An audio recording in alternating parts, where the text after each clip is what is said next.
So ఇప్పుడు boss కూడా 13 వస్తున్నాడు, మరి 14th ఇంకెవరు వస్తున్నారు? Nagarjuna. Hi guys, we're from local film studios. Reaction videos అనేది స్టార్ట్ చేసాం అనమాట. అది కూడా మన బాస్ 158th ఫిలిం నుంచి. చూద్దాం మా రియాక్షన్ మీకు ఎలా నచ్చుతుందో. ఎండింగ్ వరకు చూడండి, ఎండింగ్ వరకు చూసి జడ్జ్ చేయండి, ఓకేనా? ముందే జడ్జ్ చేసి వెళ్ళిపోకండి. సో సపోర్ట్ చేయండి, ఎంకరేజ్ న్యూ టాలెంట్. బాస్ కూడా యాక్టింగ్ చేసి ఉండడం సినిమాలో. బాస్ అంత సో రియాక్షన్ అనేది స్టార్ట్ చేద్దాం. సో 3, 2, 1. ఓకే.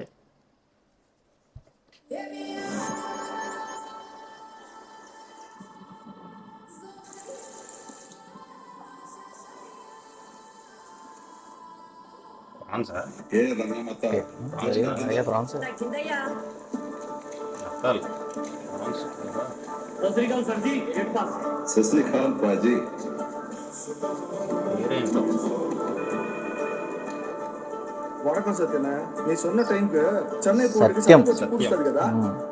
ఎన్నడా తంబి, ఇది సత్యం మాట, ఇంకా డౌటా? బాస్ మాట ఎప్పుడు ఒకటే కదా. KVN productions.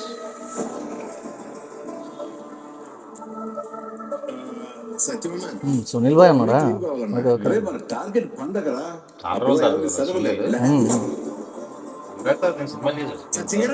చేశారు కదా, రెగ్యులర్గా చేస్తాం కదా. ప్రజెంట్ చిరంజీవితో చేయలేదు, గ్యాప్ ఇచ్చారు. ఓకే ఓకే, గాడ్ ఫాదర్ ఉన్నాడు.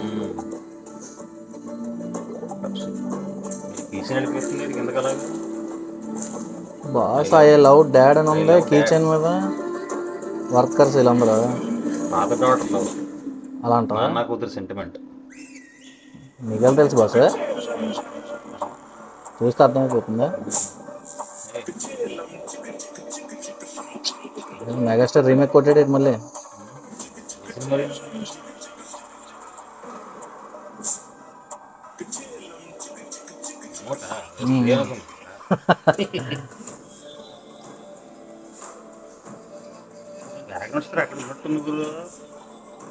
అవును గురు.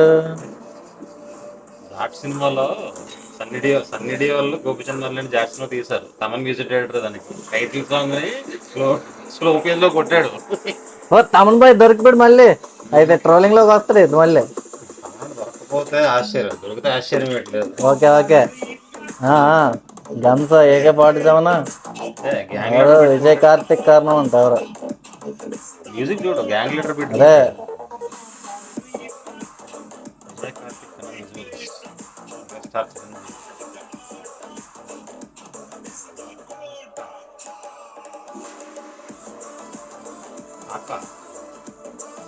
అక్క.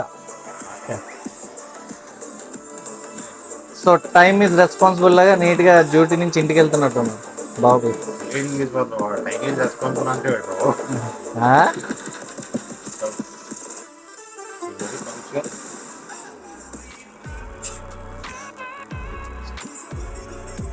బాస్ కూడా సంక్రాంతికి వస్తాడా? ఎవరు తగ్గనంటారు అయితే సంక్రాంతికి. నాకు తమన్నా మళ్ళీ దొరికిస్తాడు అనిపిస్తుంది. కానీ మళ్ళీ అదే రీమేక్ కొట్టడం నాకు నచ్చలేదు. మళ్ళీ బాస్ మూవీస్ మళ్ళీ అలా ఇది మళ్ళీ బాస్కే కొట్టినాడు. అలా కొట్టకూడదు అసలు. ఓన్ క్రియేటివిటీ ఎలాగో ఉంది కదా. ఓజీకి ఇచ్చాడు సరే బీజం, మరి కదా. మరి మళ్ళీ ఎందుకు ఈ రిమిక్స్ చేయడం? తర్వాత కొన్ని షార్ట్స్ అయితే బాగున్నాయి. తర్వాత ఏజ్డ్ క్యారెక్టర్గా బాస్ అయితే ఓకే, నాకు ఎందుకో చేంజ్ అయ్యాడు అనిపిస్తుంది బాస్ అయితే.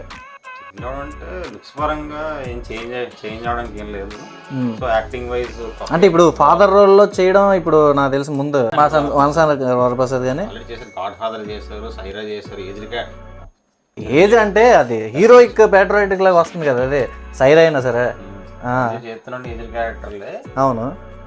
కానీ ఇదేదో కొత్త రూపం చూస్తున్నాడు. కొత్త కంటే ఆల్రెడీ డైరెక్టర్ బాబీ కాబట్టి డాక్యుమెంటరీ ఆల్రెడీ తీసాడు. ఏదైనా బాబీని నమ్ముకొని వెళ్ళిపోలే అంతే. అంటే కాస్టింగ్ కూడా మంచి కాస్టింగ్ పెట్టాడు, ఎందుకంటే ఇద్దరు టాలెంటెడ్ యాక్టర్స్ పెట్టాడు. ఎవరు నివేద పేత్రాజు అని, అనసరాజు ఇందులో డాక్టర్. నివేద పేత్రాజు హీరోయిన్ భయ్యా? ఏమో తెలియదు. నీ హీరోయిన్ అంట? హీరోయిన్ కాదు, హీరోయిన్ ఉండదు. సో చిరంజీవి గారికి ఆపోజిట్గా చేస్తున్నారేమో. అవును. అనస్వరరాజన్ మాత్రం డాక్టర్, కానీ కూతురు కింద చేస్తారు. తను కూడా చాలా మంచి యాక్టింగ్ సో చేస్తారు. కీ చైన్ మీద కూడా ఐ లవ్ డాడ్ అని డాడ్ నీట్ కనబడింది. స్ట్రాంగ్ ఫాదర్ డాక్టర్ బాండింగ్ చూపించాలని చూస్తున్నాను అనుకుంటా సినిమా. కానీ బ్యాక్గ్రౌండ్ కూడా ఏదో గన్నర్ లేపాడు కదా ఇలాగా. ఎప్పుడైతే భాష ఫ్లాష్ బ్యాక్ మరి ఏంటి పెట్టాడంట రేంజ్ ఫ్లాష్ బ్యాక్ అని ఇప్పుడు అంటే ఈ మధ్యన నాకు తెలిసి బాబీ కొల్లి గత 2 ఫిల్మ్స్ చూసుకున్నా, డాకు మహారాజ్ కానీ ఇప్పుడు ఇది ఈ మూవీ కానీ ఫ్లాష్ బ్యాక్, ఇప్పుడు డాకు మహారాజ్లో ఫ్లాష్ బ్యాక్ కూడా అలాగే ఉంటుంది కదా, అలాగే ఫ్లాష్ బ్యాక్ వస్తుంది కదా. ఇప్పుడు కూడా మళ్ళీ ఫ్లాష్ బ్యాక్ అంటే అదే ఫ్లోలో వెళ్తున్నట్టు నాకు అనిపిస్తుంది. నాకైతే అవును, కొత్తగా ట్రై చేయడానికి ఏమైనా ఉంటుంది అంటే కొత్త ట్రై చేయాలంటే స్టోరీ రైటింగ్. ఆల్రెడీ విజువల్స్ చూస్తుంటే విజువల్స్ చాలా నీట్గా ఉన్నాయి. ఎందుకంటే విజయ్ కార్తిక్ అన్నాను already doctor, Jailer, Daaku Maharaj 3 సినిమాలు తీసాడు. ఓకే. ఇప్పుడు కొన్ని జైలర్ అవన్నీ వదిలేయండి, ఫ్రేమింగ్ అంతా ఓకే, సినిమాటోగ్రఫీ ఎక్కడ తప్పు ఎంచడానికి ఏం లేదు. మరి ఇప్పుడు కామెడీ జోనర్ కింద అది వస్తుందా? కామెడీ జోనర్ ఎక్స్పెక్ట్ చేయడం కరెక్ట్ కాదు. పండగ వస్తారు కాబట్టి మరి మినిమం ఫ్యామిలీ సెంటిమెంట్ కామెడీ ఉండాలి. కానీ అప్పటి మీద పోతుంటే చిరంజీవి గారు కామెడీ టైం బాగా తగ్గిపోయిందేమో అనిపించింది నాకు తెలిసి వాళ్ళతో వేరేలో కొద్దిగా ఆ కామెడీ టైం అనేది బాస్ అయితే కనబడింది నాకు. అది విడుదల అవుతుంది 12న అనిల్ రావుపూడి. టైటిల్ కూడా కొద్దిగా వెరైటీ అంటే అనిల్ రావుపూడి ఏది చేసిన వెరైటీ చేస్తాడు అన్నట్టే చేస్తాడు. ఆ డేట్ రాజమౌళి రావాలన్నా భయపడాలి, స్టాండర్డ్స్ అలా సెట్ చేస్తారు అనిల్ అంతా. సో ఇప్పుడు బాస్ కూడా 13th వస్తున్నాడు, మరి 14th ఇంకెవరు వస్తున్నారు? నాగార్జున. నువ్వు నేను గ్లిమ్స్ అయితే చూడడం జరిగింది. గ్లిమ్స్ లెంత్ కూడా 3 minutes ఇచ్చాడు. సో 3 minutesలో బాస్ ఏం చేస్తున్నాడు, ఎక్కడ వర్క్ చేస్తున్నాడు, ఏం చేస్తున్నాడు అనేది మనకైతే చూపించారు. ఇక్కడ బాస్ ఎలా డిగ్నిటీగా ఉన్నాడు, టైం మెయింటెనెన్స్ చేస్తున్నాడు అన్నట్టు మనకు చూపించారు. కానీ బాస్ అరేంజ్ ఫ్లాష్ బ్యాక్ కూడా ఉందని ఇక్కడ హింట్ కూడా ఇచ్చారు, ఎలా గన్స్ ద్వారా. సో చూద్దాం అప్కమింగ్ ఇంకా టీజర్, ట్రైలర్స్ ఇవన్నీ వచ్చినప్పుడు ఉండే టైం ఉంది కదా. 4 months టైం 60% షూటింగ్ అయిపోయి ఉంటుంది. 50% అయిందంట. 50 to 60 పోనీ 50 to 60 అనుకున్నా సరే, సాంగ్స్ అనగా ఈ లిరికల్ సాంగ్స్ అనగా అన్నీ రిలీజ్ చేస్తారు కాబట్టి చూద్దాం. ఇంకా వాళ్ళ టైం ఉంది కదా, సంక్రాంతి Jan 13, ఇంకా చాలా టైం ఉంది. సో ఈలోపు ఈ రిలీజ్ అయినవన్నీ మనం రియాక్షన్ ఇస్తూనే ఉంటాం, కంటిన్యూ చేస్తూనే ఉంటాం. మీ సపోర్ట్ మాకు ఎప్పుడూ ఉండాలి. మీకు ఈ వీడియో రియాక్షన్ అనేది నచ్చినట్టయితే జస్ట్ అలా వెళ్ళిపోకుండా జస్ట్ ఒక లైక్ చేయండి. మీ కామెంట్ సెక్షన్లో మా రియాక్షన్ అనేది ఎలా జెన్యున్గా ఉందా, లేదా మీకు ఏమైనా అనిపించిందా అని, మీకు ఎక్సలెంట్గా అనిపిస్తే ఎక్సలెంట్ అని ట్రై చేయండి, లేదు గుడ్ అనిపిస్తే గుడ్ అని చేయండి, ఓకే అంటే ఓకే టైప్ చేయండి. ఎందుకంటే మాకు తెలుస్తుంది ఆడియన్స్కి ఎలా రియాక్ట్ అవుతున్నారు ఏమన్నది.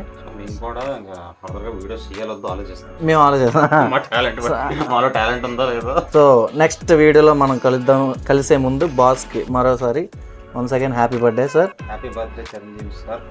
మీరు ఇలా ఎన్ని మూవీస్ అయినా అలా చేస్తూనే ఉండాలి, మేము చూస్తూనే ఉండాలి అంతే. అంతకుమించి మేమైతే ఏమీ ఎక్స్పెక్ట్ చేయట్లేదు, మేము కోరుకోవట్లేదు. బాస్ ఎప్పుడు బాసే. సో వెళ్ళే ముందు ఒక చిన్న లైక్, షేరు, సబ్స్క్రైబ్ మాత్రం చేయడం మర్చిపోవద్దు. Stay tuned. Yeah, thank you for watching.